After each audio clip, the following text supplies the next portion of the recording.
네, 안녕하세요, 여러분. 미국 주식 읽어주는 여자 주식 누나입니다. 7월 19일 월요일 아침, 우리가 잠든 사이 밤새 미국 증시에선 어떤 일이 있었는지 체크해 드리도록 하겠습니다. 지난주 금요일 뉴욕 증시는 소매 판매 호재에도 소비 심리가 악화되면서 3대 지수 모두 하락했습니다. 코로나19 델타 변이 바이러스 확산 우려가 지속되고 있는 점도 증시의 부담으로 작용되었습니다. 다우 지수 마이너스 0.86%, 그리고 S&P 500 지수는 마이너스 0.75%, 나스닥 지수 마이너스 0.8% 하락했네요. 모두 다 좀 추세가 이렇게 훅 연속적으로 좀 빠진 그 모양의 캔들 나온 거 눈으로 확인이 가능하실 건데요. 6월 소매 판매가 깜짝 증가했다라는 소식이 장 초반에 긍정적으로 작용하기도 했었는데 소비자들의 경제 체감도와 소비 의향을 보여주는 미국의 대표적인 소비자 신뢰지수 중 하나인 7월 미시건대 소비자 태도지수가 전월 대비 큰 폭으로 하락하면서 증시의 부담으로 작용되었습니다. 미시건대에 따르면 7월 소비자 태도지수 예비치는 80.8로 전월 확정치 85.5보다 하락했습니다. 이는 월스트리트 저널이 집계한 예상치 86.3도 크게 밑도는 수치로 팬데믹 이후 경기 회복에 대한 소비자들의 신뢰도가 약화된 것을 보여줬습니다. 반면에 미 상무부가 발표한 6월 소매 판매는 전월 대비 0.6% 증가했습니다. 이는 월스트리트 저널이 집계한 시장 예상치 0.4% 감소와 반대되는 결과였죠. 자동차를 제외한 6월 소매 판매 전월 대비가 이제 1.3% 증가했고 5월 기업 재고는 전월 대비 0.5% 증가한 2조 393억 달러를 기록해 시장 예상치에 부합했습니다. 하지만 이제 증시는 코로나19 델타 변이 확산 우려가 지속되고 있는 점이 좀 부담으로 작용이 된 듯 보입니다. CNN 방송은 미 존스 홉킨스 대학의 데이터를 분석한 결과 50개 주 전역과 워싱턴 DC에서 7일간의 하루 평균 확진자 수가 일주일 전보다 무려 10% 이상 증가한 것으로 나타났다고 보도했습니다. 이 중 38개 주 중에서 이 증가율이 50%를 넘어선 것으로 전해졌죠. 이 같은 확산세가 지속되고 그러다 보니 하반기 경기 전망에 대한 불확실성이 좀 커지는 모습이 나타나고 있습니다. 이에 따라 시장 참여자들의 이 모습이 조금 투심이 꺾인 흐름이 나온 게 확실히 보이죠.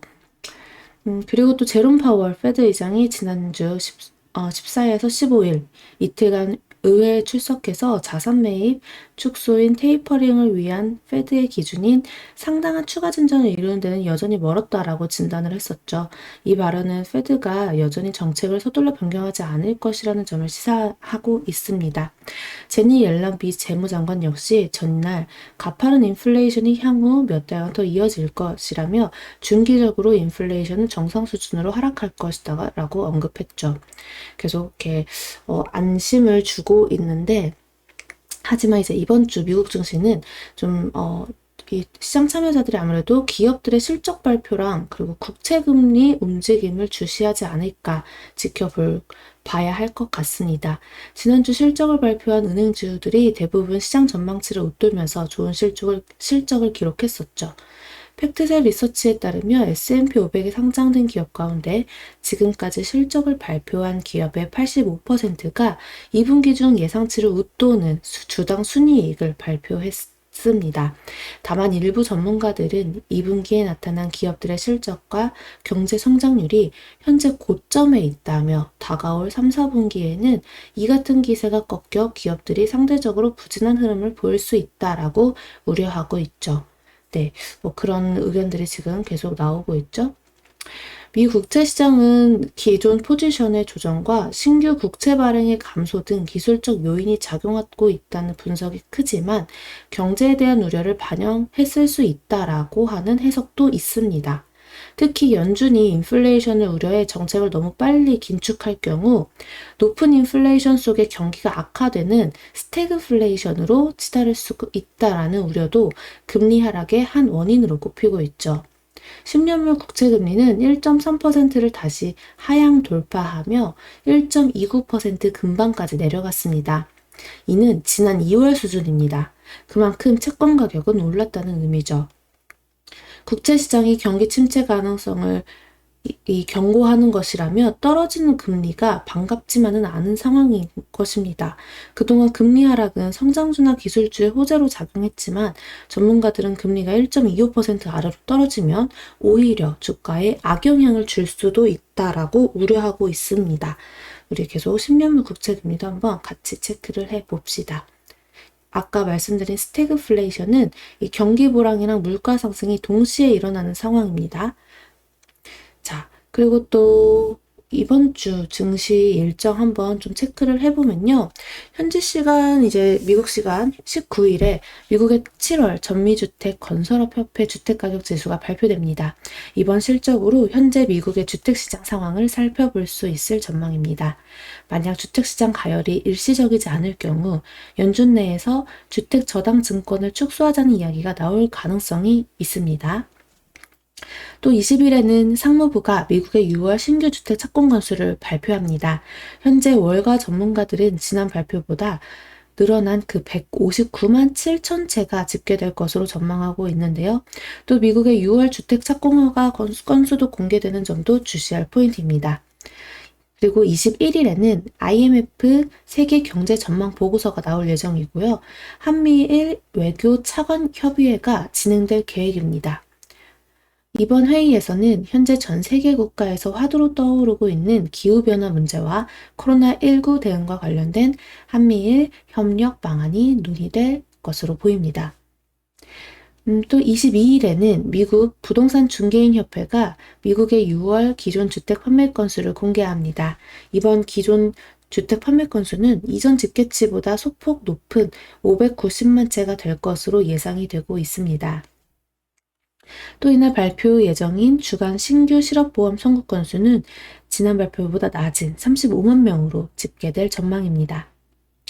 다음날 23일에는 영국의 시장조사기관 마킷에서 미국의 7월 서비스업 및 제조업 구매관리자 지수를 발표합니다. 자, 이번 주 스케줄 계속해서 바쁘겠죠? 그리고 지난주 은행주들 필두로 본격적인 실적 시즌이 다시 시작된 점 체크하셨을 건데요. 먼저 코로나19로 재택근무, 온라인 수업이 폭증하면서 증가했던 PC 매출은 최근 성장률이 급격히 둔화되고 있습니다. 수요 부진보다는 이 반도체 공급 차질이 주된 배경으로 꼽히고 있죠. 그래서 이 밸런스는 최근 전 세계 PC 출하가 1분기 35.7% 증가율을 뒤로하고 2분기에는 반도체 부족으로 4.6%로 증가세가 급격히 위축됐다라고 분석했습니다. 현지 시간 22일에 공개되는 인텔의 2분기 실적이 향후 전망을 가를 것으로 보이니 우리 한번 인텔의 이제 이 흐름 발표 기다려 봅시다.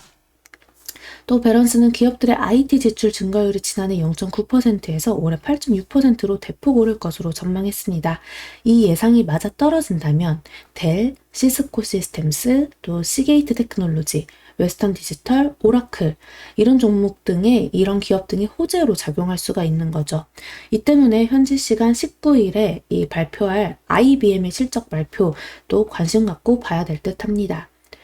이외에도 이번 주 넷플릭스, 유나이티드 항공, 코카콜라 등 코로나 수혜주와 피해주로 불렸던 기업들의 실적이 줄줄이 발표될 예정이니까요. 우리 이번 주 정말 정신없이 흘러가지 않을까 싶네요. 그리고 또 제닛 옐런 미국 재무장관이 오는 19일에 대통령 금융시장 실무그룹 회의를 소집할 예정이라고 합니다. 스테이블 코인이 금융시장에서 어떤 역할을 할 수 있는지를 논의하기 위해서라고 해요. 스테이블 코인은 가상화폐의 변동성을 줄이기 위해 달러와 같은 법정화폐 가치에 연동하도록 설계된 통화입니다. 옐런은 디지털 자산의 빠른 성장에 비춰볼 때 기관들의 이러한 부문의 규제에 협력하고 새로운 규제 당국을 위한 권고 개발 등에 협력하는 것이 중요하다라고 말했는데요. 이번 회의에는 재무장관이 의장을 맡고 제롬 파월 연준 의장과 증권거래의원회, 상품선물거래위원회 대표나 지정인이 참여한다고 하네요. 이 회의도 한번 우리가 눈여겨봐야 할 이벤트가 아닐까 싶네요. 이날 국제유가는 반발 매수세 유입 등의 소폭 상승했습니다. WTI 8월 인도분 가격은 전거래일보다 0.16달러, 플러스 0.22% 상승한 71.81달러에 거래 마감되었습니다. 그래도 70달러 선을 잘 유지하고 있는 흐름 나타나주고 있네요. 체크해 볼게요. 종목별로. 이제 나스닥 지수 기술주 중심으로 구성되어 있죠. 자, 이번에 빵주라고 불리는 종목들 일제히 하락했습니다. 그 중에 뭐 넷플릭스 가장 큰 하락폭을 보였는데요. 마이너스 2.33% 하락폭을 보였고, 그 외에 아마존, 애플 모두 다 하락하는 흐름이었습니다. 특히 또 이 엔비디아가 그 전날 하락에 이어서 또다시 추가 하락세가 나왔죠. 나스닥 하락장을 이렇게 크게 이끌었습니다. 이날도 4%나 또 마이너스가 되면서 726달러 선에서 지금 마감이 되고 있습니다. 계속해서 엔비디아가 정말 끝없이 올라오다가 최근 이렇게 또 세게 조정을 받고 있으니 주주님들 많이 힘들어 하실 것 같은데, 한번 또 엔비디아를 비롯해서 우리 이 반도체 부분 어떻게 가고 있나. 사실 좀 흐름이 그렇게 좋지는 않았죠, 지난 장에서. 우리도 그래서 금요일 장에서 좀 일부 조정받은 종목들도 좀 보였고, 그럼에도 불구하고 세게 가고 있는 종목들도 보이고 하는데요. 지금은 약간 실적을 바탕으로 종목 차별 장세입니다. 그러니까 결국 우리가 계속해서 좀 반도체 소부장주 너무 많잖아요. 그 중에서 실적이 바탕이 될 거, 그리고 앞으로 3, 4분기가 좀 더 좋아질 것이라고 예상되는 종목들 계속해서 좀 흐름 체크해 보면은 장기 투자했을 때 그래도 나쁘지 않지는 않을 것이라고 생각합니다. 반도체 섹터 지금 좀 조정받아도 너무 크게 걱정하지 마시고, 대신 자신이 들고 있는 종목에 대해서 더 꼼꼼하게 알아보고, 자기가 장기 투자, 중장기로 투자할 자신이 없으면 그 종목은 좀 빠르게 쳐내는 것도 하나의 방법이라는 거 생각하시면 좋을 것 같아요. 전체적으로 시장이 많이 좀 조정을 받았죠. 그 중에서 그래도 전자결제나 전자상거래 이쪽에서는 좀 견고한 흐름이었어요. 특히 전자결제 쪽. 그리고 컴퓨터 게임 쪽은 좀 살아났죠. 그러나 어제 그 금요일 같은 하락장에서도 컴퓨터 게임 좀 흐름 좋았고, 특히 또 제약이나 헬스케어 부분, 이 바이오나 헬스케어 쪽도 흐름이 강하게 그나마 가고 있으니 이쪽 섹터가 오히려 움직일 수도 있겠다. 좀 그동안 지지부진했잖아요. 그런 점을 한번 체크해 보시면 어떨까. 그동안 잘 갔던 게 오히려 지수가 빠질 때 또 같이 하락하는 흐름이 나오고, 대신 그동안 지지부진했던 게 반대로 또 쉬었다 가던 게 잘 갈 수가 있거든요. 그러니까 주식은 항상 계속 좀 분할 매수, 매도뿐만 아니라 비중 관리를 꼭꼭 해주시면서 담아가시면 좋겠습니다. 뭐 항공 쪽, 에너지 쪽 다 전체적으로 조정 크게 받았어요. 이렇게 우주 쪽 이 버진갤럭티와 정말 계속해서 연이은 하락세를 보여주고 있는데 힘드실 것 같아요. 이거 보유하신 분들은.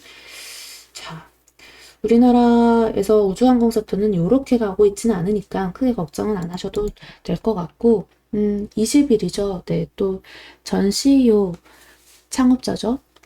제프 베이조스의 소식이 있는데 어떻게 흘러갈지, 또 우리 항공 테마 한번 흐름 한번 어떻게 흘러갈지 좀 눈여겨보겠습니다. 그냥 장이 안 좋을 땐 테마가 움직일 가능성이 있기 때문에. 자, 오늘 벌써 월요일장입니다. 여러분들 주말 잘 보내셨나요? 월요일장 오늘 또 어떻게 될지, 미국이 이렇게 돼서 우리나라 어떻게 될지 걱정하시는 분들 많으실 것 같은데요. 커플링이 될지 디커플링이 될지 우리는 기관과 외국인의 수급, 그리고 개인의 얼만큼 받아들일 수, 이렇게 떠받쳐줄 수 있는 이 유동성, 돈, 이거에 좀 더 초점을 맞춰가지고 보는 게 좋을 것 같아요. 오늘장 한번 우리 또 12시 라이브 방송에서 만나가지고 시황 체크도 하고 종목 체크도 하면서 오늘도 끊임없이 공부해 봅시다. 지수가 상승을 하든 하락을 하든 우리는 조금씩 매일 실력을 쌓는 데 집중하면서 계속 올바른 투자 방법을 공부하도록 하겠습니다. 자, 그럼 오늘 미국 증시 마감 브리핑은 여기까지 할게요. 오늘도 영상 재미있게 봐주셨다면 구독과 좋아요, 그리고 알람 설정, 댓글도 많이 부탁드립니다. 이상 주식 알려주는 여자 주식누나였습니다. 또 만나요.